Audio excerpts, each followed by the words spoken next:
Pemirsa, kesadaran terhadap proteksi meningkat dalam masa pandemi virus corona seiring besarnya ancaman kesehatan bagi masyarakat. Lalu bagaimana ini memengaruhi pertumbuhan industri asuransi di Indonesia? Mengapa masyarakat penting untuk berasuransi?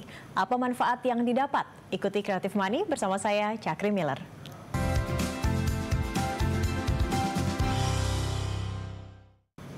Ya, saat ini saya sudah bersama dengan ketiga narasumber saya. Ada Ibu Felicia Gunawan selaku Vice President Head of Corporate Branding Marketing and Communication PT Asuransi Jiwa Sequis Life. Ada Ibu Ani Hidayati selaku Direktur Pemasaran dan Syariah BRI Life, dan Pak Irfan Raharjo, pengamat asuransi. Ya, saya sapa terlebih dahulu ke Bu Ani. Selamat malam, Bu Ani. Selamat malam, Mbak Cakri. Ada juga Mbak Felicia. Selamat malam, Mbak Felicia. Selamat malam, Mbak Cakri. Dan terakhir ada Pak Irfan. Apa kabar, Pak Irfan? Selamat malam semuanya. Iya, paling ganteng di antara semuanya. Kita bertiga ya, perempuan di sini ya.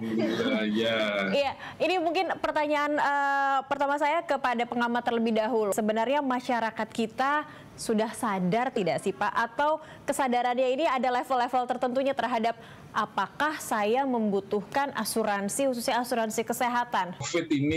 Pandemi COVID ini memberi berkah untuk kita semua. Dan kita bisa berjumpa banyak orang, teman-teman baru, solusi baru, inovasi baru, kreativitas baru, termasuk asuransi juga dihadapkan pada tantangan untuk melakukan terobosan baru dalam soal pemasaran, peningkatan kesadaran masyarakat.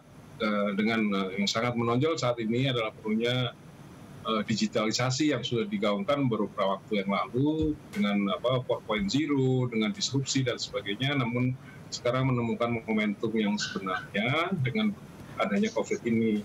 Nah, kesadaran nampak sangat besar, masyarakat sudah sangat menyadari bahwa asuransi kesehatan sangat diperlukan dengan adanya COVID ini. Sekalipun pemerintah juga menyediakan fasilitas kesehatan dalam rangka penyelamatan ekonomi nasional ini dengan memberikan subsidi, dengan program jaminan kesehatan di dalam program penyelamatan ekonomi nasional itu. Namun tetap masyarakat menganggap bahwa asuransi komersial itu juga tetap diperlukan. Ada jarak antara willingness to buy, willingness to insure dengan ability to pay. Antara kemampuan membeli dan kemauannya besar, tapi kemampuannya membelinya karena kontras ini. Tapi itu hanya untuk sementara. Nanti ketika kita sudah keluar dari COVID ini, di saat itu nanti kita melihat bahwa kesadaran masyarakat sudah jauh lebih baik dan tentu akan diimbangi dengan kemampuan yang lebih besar juga. Karena kesadarannya sebenarnya sudah ada, cuman kemampuannya saat ini masih mengalami penurunan. Saya ke Ibu Felicia. Nah, Ibu Felicia sendiri melihat seperti apa, Bu? Jadi betul sebetulnya apa yang disampaikan tadi juga Pak Irfan maupun Mbak Cakri ya. Sebenarnya dengan adanya pandemi COVID ini, kesadaran masyarakat akan pentingnya asuransi, terutama asuransi kesehatan itu meningkat. Kenapa? Karena kalau dulu kita masih bicara wacana-wacana faktor risiko kehidupan gitu ya, pentingnya asuransi pada saat sakit datang gitu ya, itu tidak terlihat di depan mata sehingga kesannya itu menjadi wacana saja. Ya, sesuatu yang tidak pasti atau tidak diduga itu menjadi wacana. Tapi karena sekarang betul-betul di depan mata tanpa bisa diduga oleh siapapun, kerabat kita, sekeliling kita, tetangga kita itu ada yang terkena gitu ya tanpa disadari. Bahkan cerita-cerita yang mungkin kita dengar, kok dia masih muda dan sehat kok bisa gitu ya. Seperti itu betul-betul membuka mata hati masyarakat melihat bahwa kalau sampai saya sakit dan masuk rumah sakit ternyata biayanya cukup besar.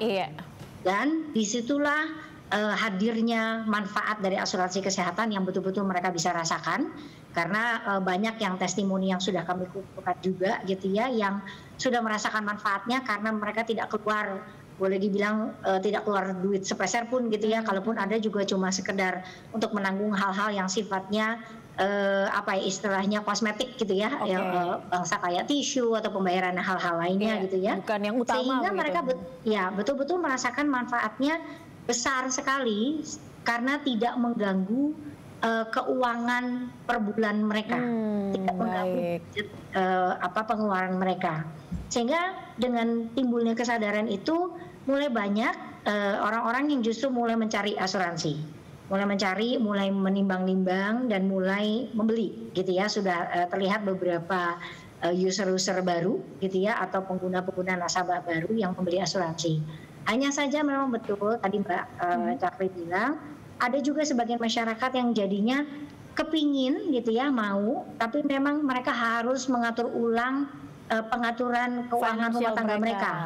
Menggeser sedikit gitu. Iya. Bagaimana cara mengatur rumah tangga mereka di tengah-tengah kondisi pandemi ini, karena kita tahu bersama kondisi pandemi ini sangat berdampak terhadap ekonomi secara keseluruhan ya. Betul sekali. Bu Ani, mengajak masyarakat membeli produk asuransi saat ini dari perbankan sendiri, mungkin dari perbankan plat merah sendiri pun ada kesulitan tidak sih Bu untuk saat sekarang, atau justru ini adalah peluang semuanya sudah mulai memanfaatkan digital secara online? Inilah timing yang tepat sebenarnya untuk masuk ke para pembeli atau calon pemilik asuransi begitu? Saya sangat sependapat dengan Bu Feli dan Pak Irfan ya, di tengah kondisi pandemi seperti ini justru berkah buat kami untuk lebih mudah menjelaskan ke masyarakat tentang manfaat asuransi kesehatan yang selama ini mungkin belum dipikirkan oleh masyarakat, tetapi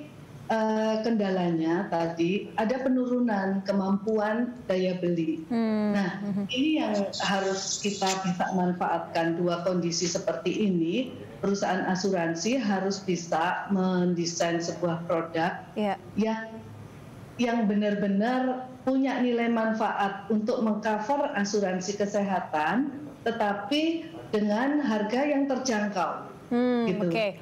Paket hemat mungkin seperti itu ya Bu ya, kalau ada ya. Paket hemat yang memang kan banyak sebenarnya produk-produk asuransi itu gabungan dengan berbagai rider yang lain.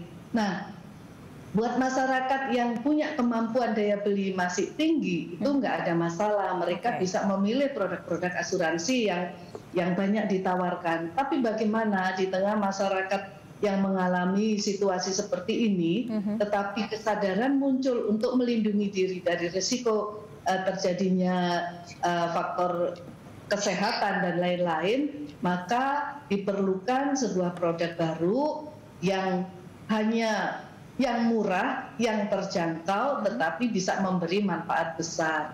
Dan yang kedua, memang dengan situasi kondisi ini kita nggak bisa lagi berjualan dengan cara yang kemarin melalui agensi datang one on one seperti itu, sehingga juga harus produk yang ditawarkan saat ini adalah produk-produk yang memenuhi kebutuhan dan bisa dipasarkan melalui digital. Baik, kita akan jeda terlebih dahulu kepada ketiga narasumber saya. Dan pemirsa, apa sebenarnya yang perlu diperhatikan sebelum membeli produk asuransi?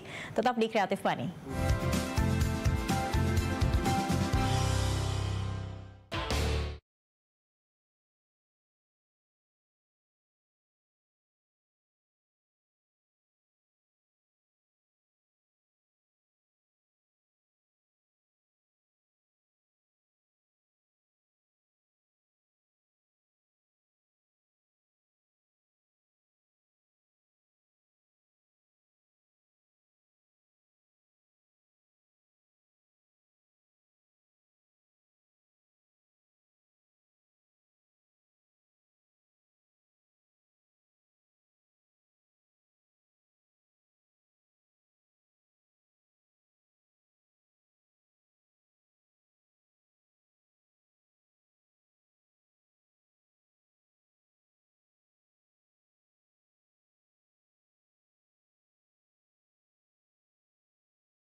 Kembali di Creative Money pemirsa, referensi Anda berinvestasi.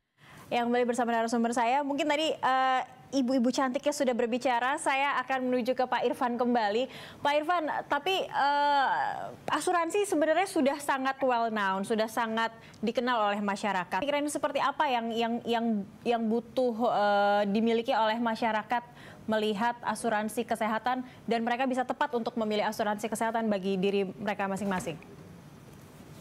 Ya, asuransi itu secara umum selain juga dia adalah sarana atau proteksi untuk masa depan kita, sering dikeluhkan menimbulkan masalah atau sengketa ketika terjadi klaim. Ini pangkal soalnya karena banyak hal yang tidak dijelaskan secara terbuka oleh tenaga pemasar asuransi. Sebaliknya nasabah pun dituntut atau diharuskan untuk terbuka terhadap kondisi kesehatannya atau kalau ada punya riwayat penyakit dan sebagainya. Ini yang kurang dijelaskan oleh tenaga pemasar bahwa di samping ada benefit yang menarik asuransi, tapi juga harus ditekankan bahwa asuransi itu juga mengandung syarat-syarat yang harus dipenuhi nasabah, misalnya mengungkapkan riwayat kesehatannya atau mengungkapkan hal-hal yang akan mempengaruhi sikap asuransi kalau diungkapkan, misalnya yang katakanlah dia pernah mengalami gagal jantung misalnya, dan pada saat membeli asuransi dia merasa dan dilaporkan sembuh, tapi kemudian terjadi sesuatu yang sebelum itu tidak pernah diceritakan bahwa dia pernah mengalami sesuatu. Itu yang seringkali menjadi penyebab sengketa asuransi dan berbuntut panjang yang kemudian harus sampai ke langkah-langkah hukum misalnya. Baik, tadi Ibu ingin menanggapi pernyataan dari Pak Irfan, silakan Bu. Ini harus ada keterbukaan di dua pihak. Keterbukaan ya, baik. Customer itu tidak menyampaikan apa yang sudah diderita, padahal asuransi itu kan mengcover proteksi ya. Tentu kalau orang yang sudah pernah sakit jantung terus membeli asuransi, pasti risikonya kan berbeda dan itu akan berdampak terhadap pengecualian yang disyaratkan ataupun terhadap harga yang harus dibeli. Nah, kalau ini pemahaman ini nggak muncul di awal, maka dispute itu bisa terjadi pada saat terjadi risiko. Sehingga memang harus ada tadi pihak penjual harus mendetailkan manfaat-manfaatnya dan syarat-syaratnya untuk menerima manfaat itu apa, tapi di sisi lain customer juga harus menyampaikan kondisi kesehatannya sehingga kita bisa menghitung secara benar risiko yang akan terjadi itu berdampak terhadap harga atau pengecualian terhadap klaim yang akan muncul di kemudian hari seperti itu. Baik, artinya keterbukaan ya. Mungkin hal ini juga dirasakan mungkin bagi para pemilik asuransi kesehatan atau konsumen. Mungkin kalau dari Sequis Life sendiri bagaimana Bu Felicia? Keterbukaan jadi memang adalah hal yang utama. Sesuai dengan prinsip kami gitu ya, perusahaan asuransi yang ada, bahwasanya penjualan atau produk asuransi atau pelaksanaan bisnis perusahaan asuransi itu harus dilandaskan pada yang kita sebut utmost good faith. Artinya apa? Utmost good faith. Artinya adalah niat baik. Gitu. Jadi artinya dengan segala bisnis asuransi, perusahaan asuransi itu harus dijalankan dengan niat baik yang paling tinggi, gitu ya, paling tertinggi.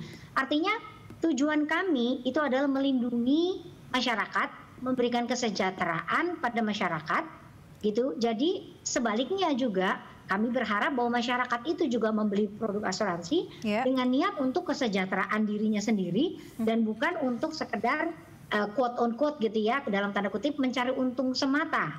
Jadi makanya harus ada prinsip kejujuran, ada prinsip transparansi dari dua belah pihak, baik perusahaan asuransi maupun nasabah asuransi tersebut gitu. Jadi itu yang harus dijunjung tinggi.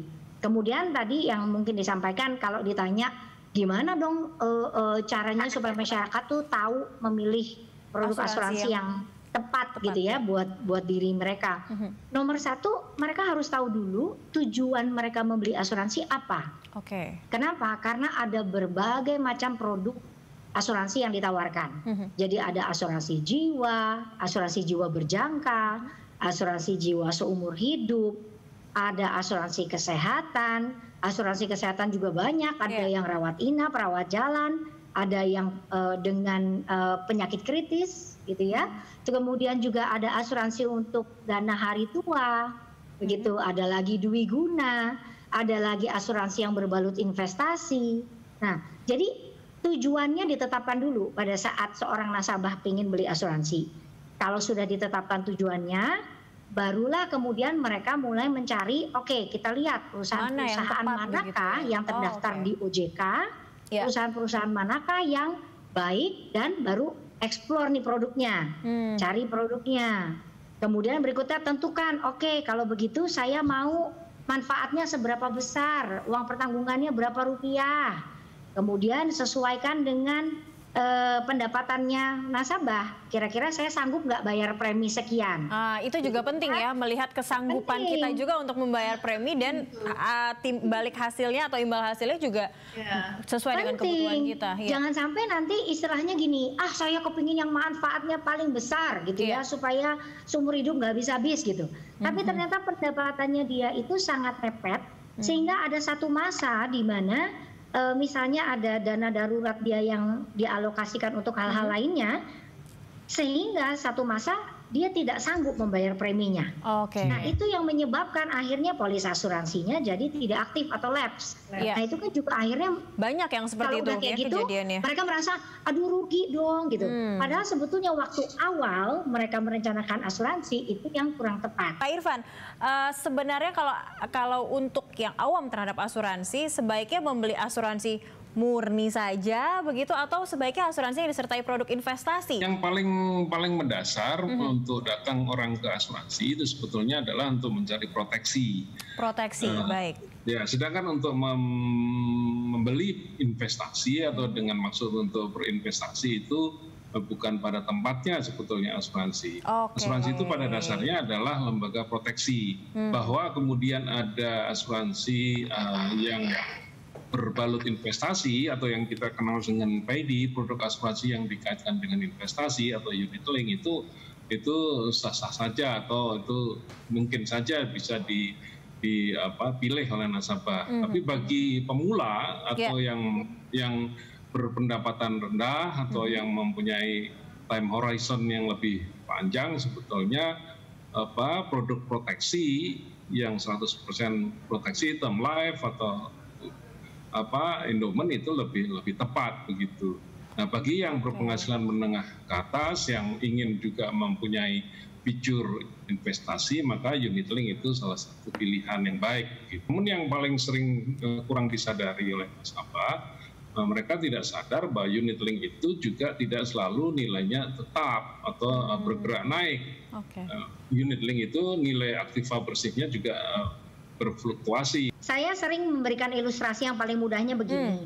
Kita, terutama yang wanita mungkin ya, yang kalau untuk urusan memilih perawatan kecantikan itu lebih detail gitu ya. Kita kalau memilih shampoo, kan ada yang kita preferensinya adalah memilih shampoo dengan conditioner yang terpisah. Tapi kemudian ada juga yang karena orangnya sangat praktis dan maunya cepat, akhirnya jadi shampoo dan conditioner yang 2 in 1. Ya kan? So, itu kita kembalikan kembali, ya ilustrasinya seperti itu gitu, yang namanya tadi produk asuransi dan investasi. Oke, Bu Ani silakan. Di segmen berikutnya mungkin ditahan dulu, saya akan kasih kesempatan ke Bu Ani di segmen berikutnya. Para narasumber saya, pemirsa tetap di Creative Money.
Ya, Kreatif Money masih bersama Anda pemirsa dengan tema pentingnya memiliki asuransi kesehatan.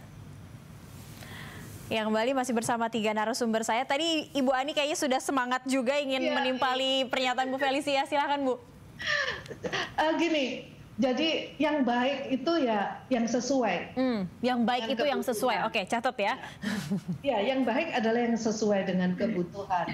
Ada orang yang memang butuhnya hanya proteksi, ya membeli asuransi jenis proteksi. Tapi ada orang juga yang butuh, saya nggak mau inilah punya uang tapi ribet juga kalau ngelola investasi sendiri. Ya akhirnya membeli produk asuransi yang ada investasinya.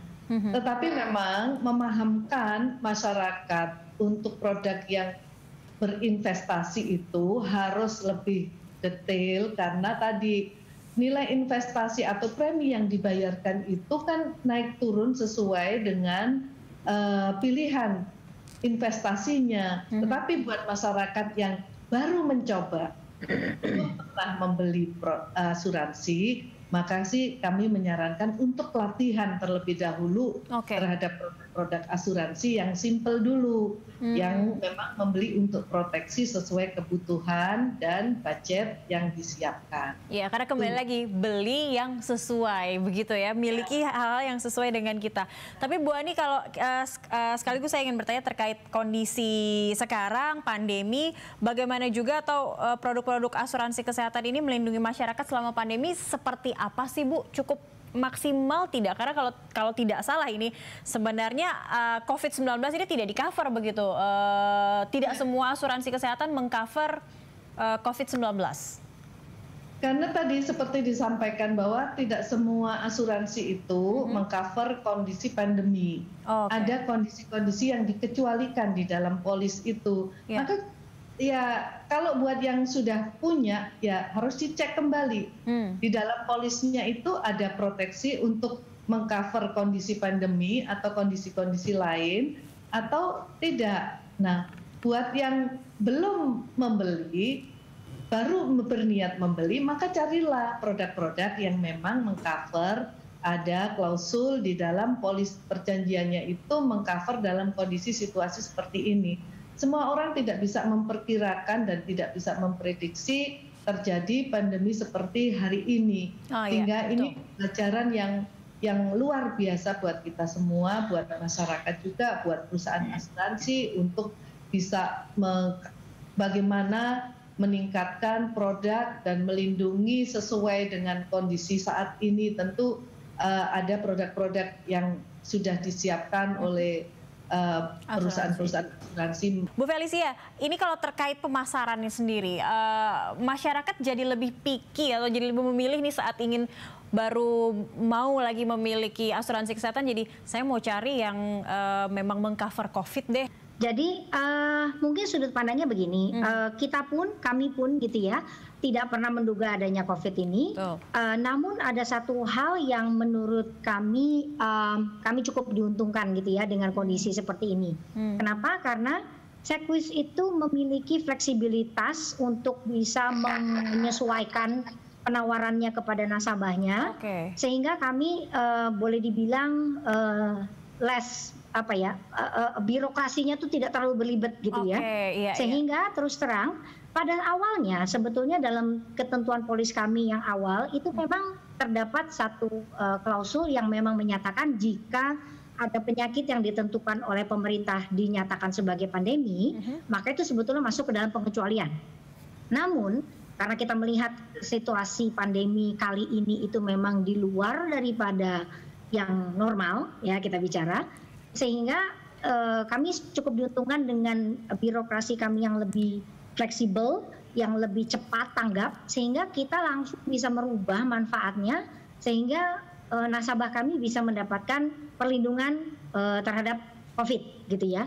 Jadi langsung dirubah gitu dan langsung bisa menawarkan. Nah itu yang menjadi pelajaran buat kami adalah kedepannya kita kan nggak pernah tahu kedepannya virusnya bentuknya apa. Betul. Gitu sampai kan? Kapan juga apakah begitu ya?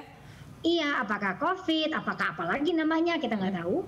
Tapi paling tidak kita belajar satu hal bahwa kami sebagai perusahaan asuransi harus bisa fleksibel enough gitu ya, harus bisa cukup fleksibel untuk bisa merombak dan menawarkan dan memberikan tetap yang terbaik untuk nasabah kami.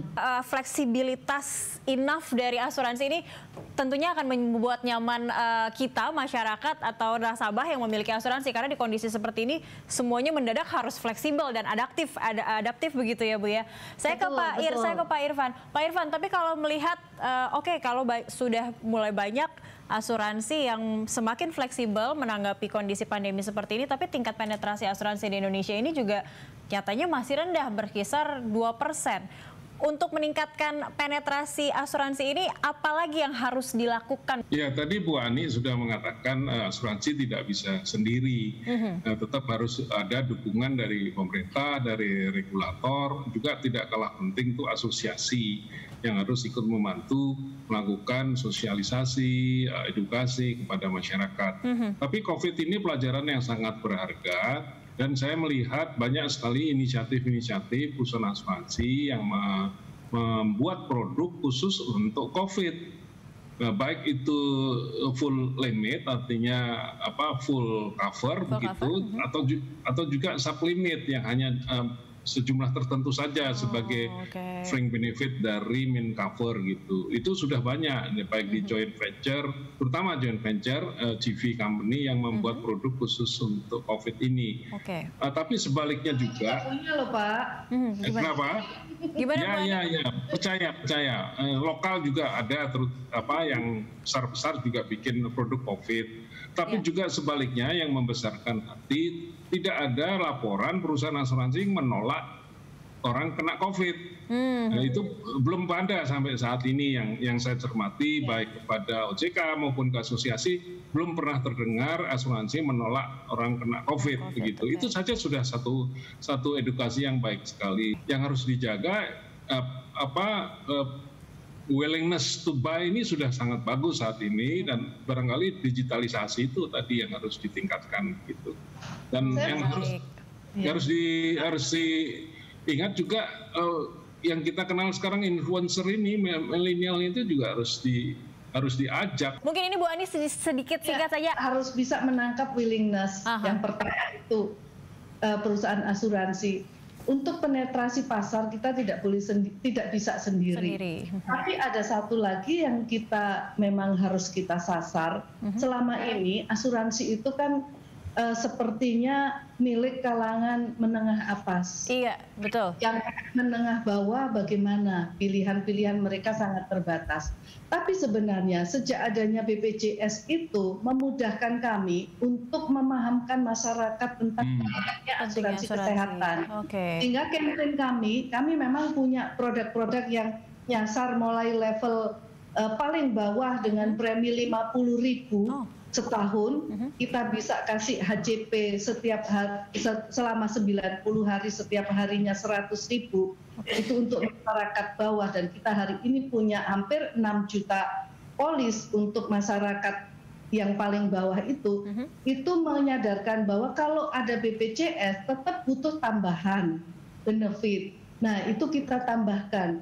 Paling tidak mengganti income yang tidak bisa mereka dapatkan pada saat mereka sakit. Itu untuk level yang paling bawah. Level menengah kita juga mulai menyasar kaum milenial dengan mengenalkan produk-produk asuransi melalui digital. Website kami ada Simply Healthcare, itu bisa mendesain sendiri benefit-benefitnya. Mau rawat jalan, mau rawat inap dengan berbagai rate yang kamar, terus mau ada pembedahan dan lain-lain, itu bisa mereka pilih. Dan ini layanan servisnya kita sudah bekerja sama dengan digital consultant dokter yang sekarang aplikasi-aplikasi banyak, sehingga mereka bisa menerima manfaat secara digital, baik cara pembeliannya digital, manfaatnya juga konsultasi digital dan lain-lain. Jadi mengcapture semua kalangan, BRI juga punya kalangan dari kalangan yang paling bawah sekalipun, dan juga menyasar milenial dengan digitalisasinya. Kita masih ada satu segmen, segmen berikutnya kita akan membahas terkait bagaimana perlindungan konsumen asuransi di Indonesia. Tetaplah di Creative Money.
Terima kasih Anda masih bersama kami di Creative Money, pemirsa. Bu Felicia ingin menanggapi hal yang serupa dengan sebelumnya, sebelum kita beralih ke perlindungan konsumen.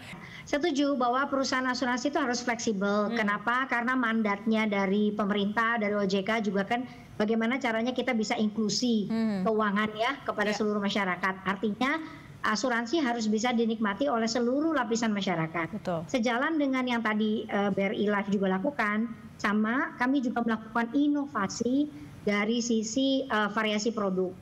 Bahkan pada saat pandemi ini berlangsung saat ini, kami mengeluarkan inovasi terbarunya kami dari sebuah channel digital kami yang kami sebut Super You.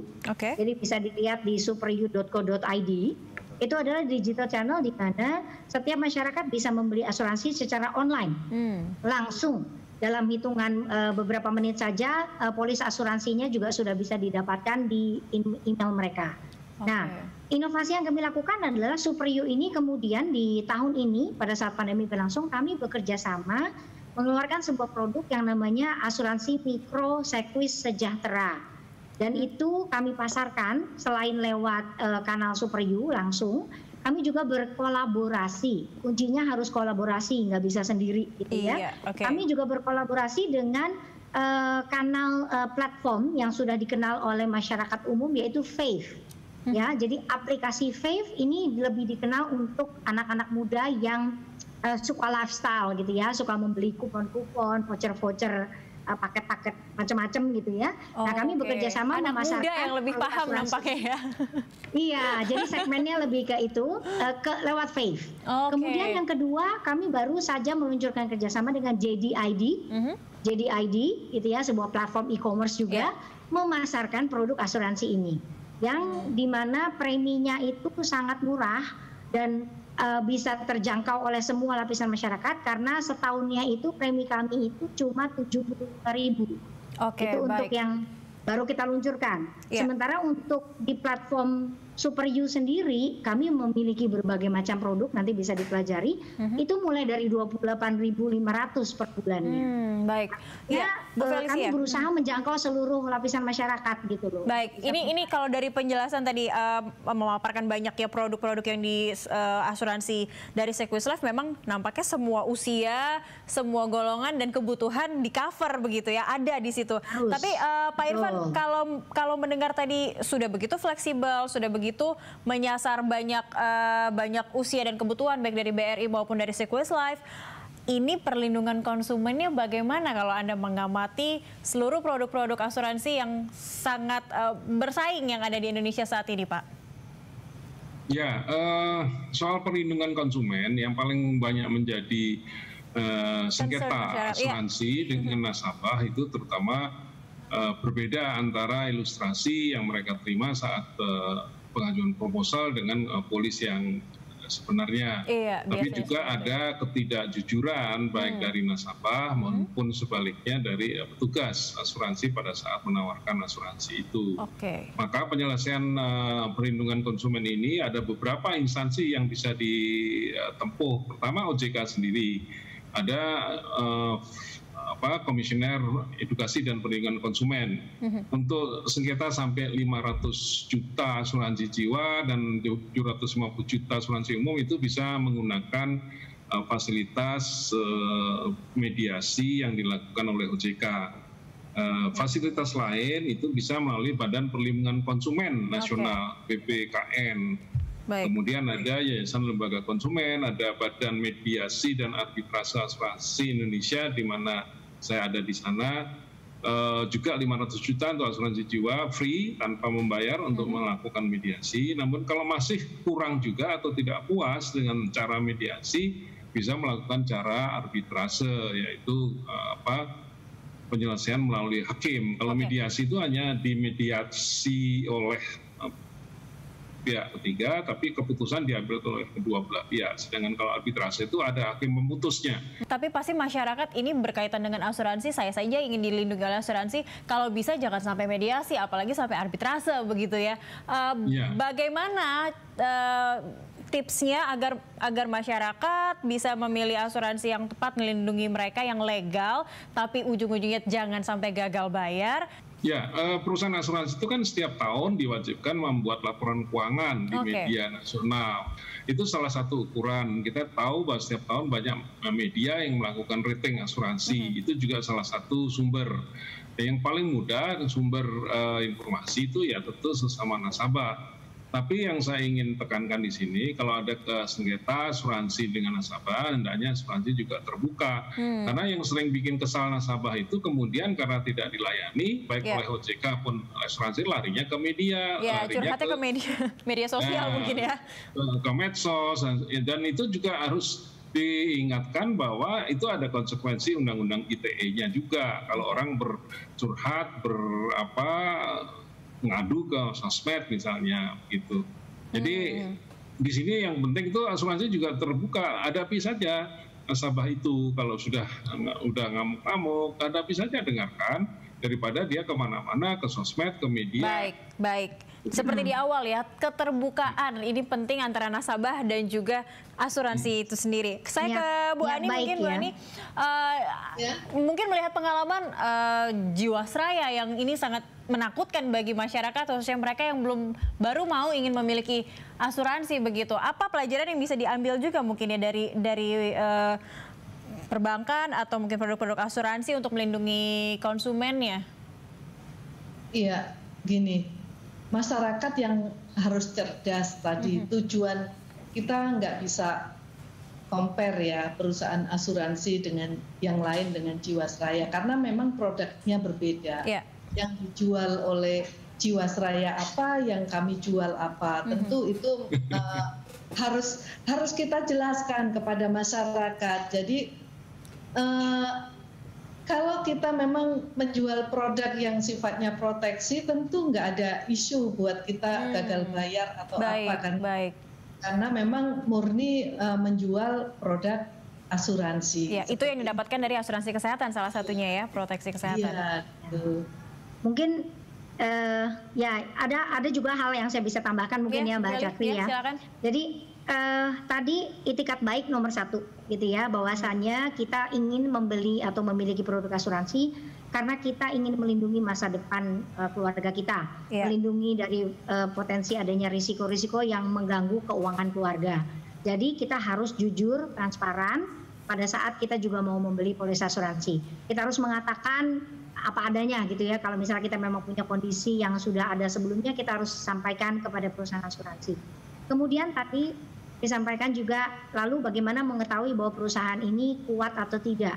Setiap perusahaan asuransi diwajibkan untuk melampirkan atau menunjukkan laporan keuangannya di website perusahaan mereka masing-masing, maupun di laporan tahunan di koran biasanya.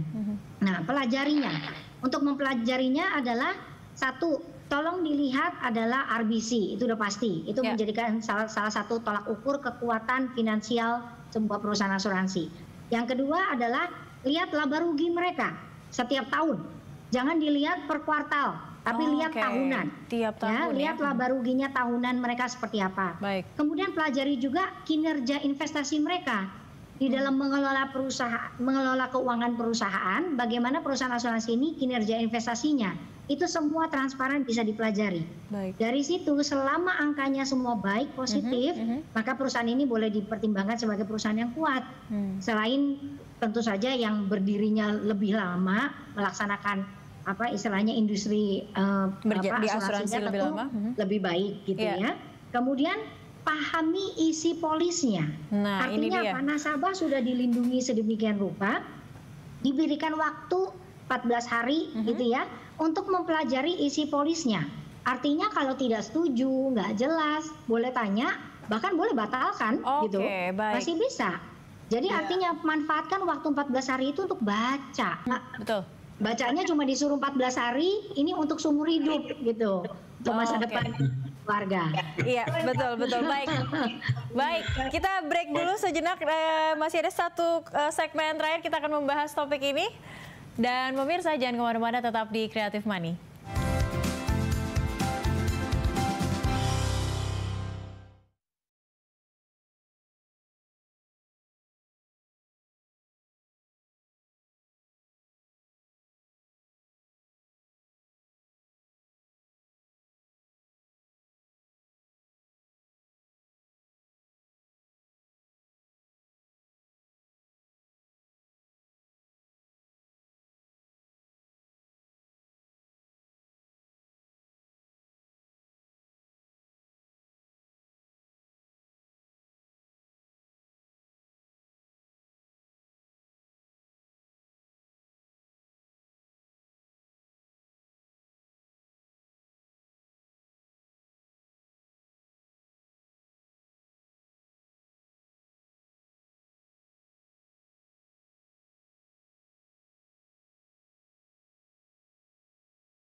Terima kasih Anda masih bersama kami pemirsa. Kita sudah berada di penghujung segmen Creative Money, pentingnya memiliki asuransi kesehatan.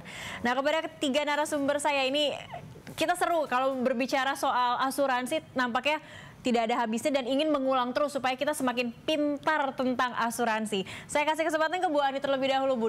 Dari obrolan kita sepanjang segmen ini, apa yang bisa dilakukan oleh mungkin BRI sendiri begitu untuk mendorong dan meng-capture momentum willing to buy masyarakat yang sudah lumayan tinggi terhadap asuransi kesehatan? Kami melakukan segmentasi terhadap customer ya, supaya kita bisa menyasar lebih efektif ke masing-masing kebutuhan.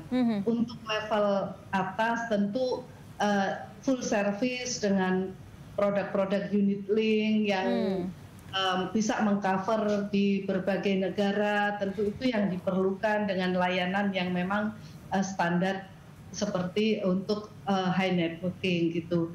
Tetapi untuk level yang menengah, segmen menengah maupun segmen mikro bawah gitu ya, tentu kita harus bisa mencarikan mendesain suatu produk yang sesuai dengan mereka dan willing to buy-nya sesuai dengan ability to buy gitu. Kemampuan membayarnya sama dengan kemampuan keinginannya untuk keinginan dan pendapatan mereka ya. Saatnya sekarang melakukan proteksi kesehatan karena kita semakin rentan terhadap kesehatan ini. Kita juga tidak ingin pada saat nanti terjadi risiko kita mengalami kesulitan dan menguras semua tabungan kita untuk biaya kesehatan. Itu yang paling penting. Harus kita rencanakan bahwa uang yang kita beli untuk premi itu tidak sepadan dengan manfaat yang akan kita peroleh ke depan. Jadi nggak boleh pelit untuk belanja asuransi.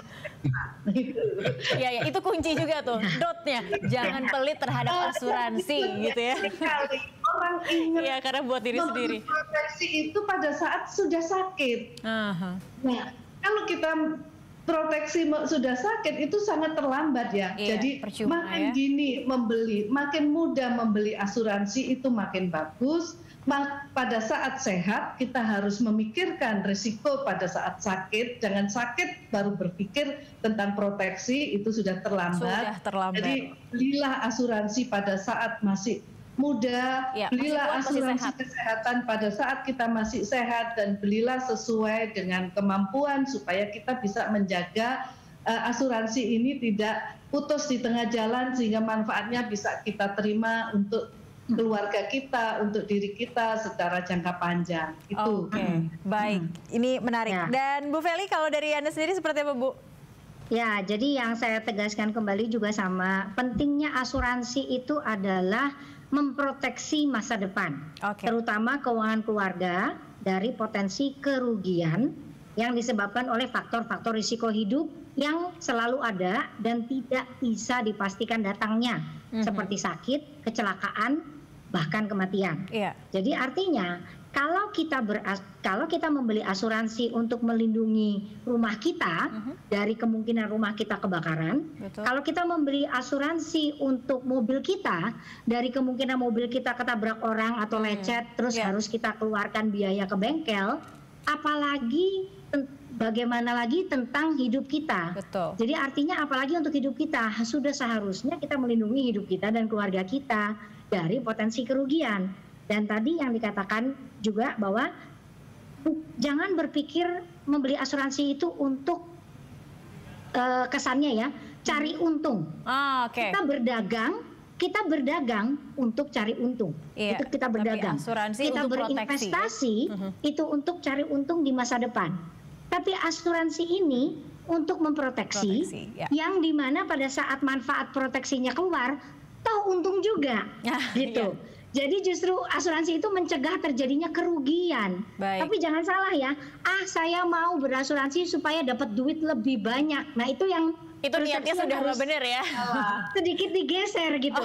Baik. Pak Irfan terakhir silakan Pak. Ya, yang harus juga penting dirubah dari persepsi masyarakat yang masih banyak terjadi, dan kita tahu itu dalam praktek BPJS yang terjadi selama ini. Orang membeli asuransi itu ketika mengalami musibah, membeli asuransi kesehatan ketika sudah sakit tadi kata Bu Ani, sudah sakit, keluarganya disuruh ke BPJS untuk beli kartu untuk daftar. Tapi nanti begitu sehat dia berhenti juga mengiur. Lupa bayar premi ya Pak? Atau malah sengaja tidak membayar. Jadi dia membeli asuransi ketika sakit, begitu sehat dia tidak meneruskan asuransinya. Itu yang banyak terjadi. Itu yang juga kemudian menjadi timbul masalah, sengketa dan seterusnya. Yang kedua, willingness to buy itu sudah ada. Yang paling penting sekarang bagaimana asuransi itu meningkatkan produk-produknya dengan berbagai klaster-klaster pendapatan masyarakat yang sesuai sehingga bisa masuk di setiap segmen begitu. Dan juga harus selalu bisa menangani setiap komplain atau keluhan dari nasabah, jangan menghindar karena ini juga bisa backlash ya dengan tingkat kepercayaan yang sudah baik. Terus nanti waktu dicari asuransinya semua nggak ada. Iya, betul. Yang ada nanti yang menghadapi nanti akhirnya cuman anak-anak magang katanya tuh yang sering. Atau operator ya Pak ya? Operator. Baik, artinya ini sudah ada dua sisi begitu ya, dari sisi para pemilik asuransi, nasabah, dan juga dari saran mungkin dari pengamat asuransi terhadap apa yang harus dilakukan dari asuransi ini kepada nasabah mereka. Terima kasih kepada ketiga narasumber saya. Terima kasih Ibu Ani Hidayati, Ibu Felicia Gunawan, dan juga Pak Irfan Raharjo sudah mengedukasi kita semua terkait literasi asuransi.